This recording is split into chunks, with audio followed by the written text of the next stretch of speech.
Oh, it's an island. It's an island like New Caledonia, but I think that's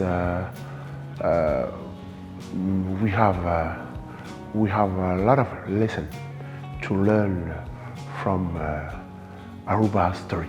Yeah, I think that we have a common story because we are island, and Aruba have story with Europe, and New Caledonia too have a story with Europe through France.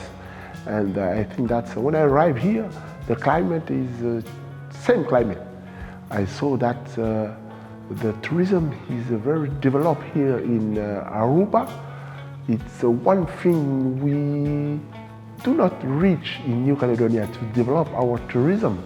And I see here that it is the one of the main thing on the Aruba economy.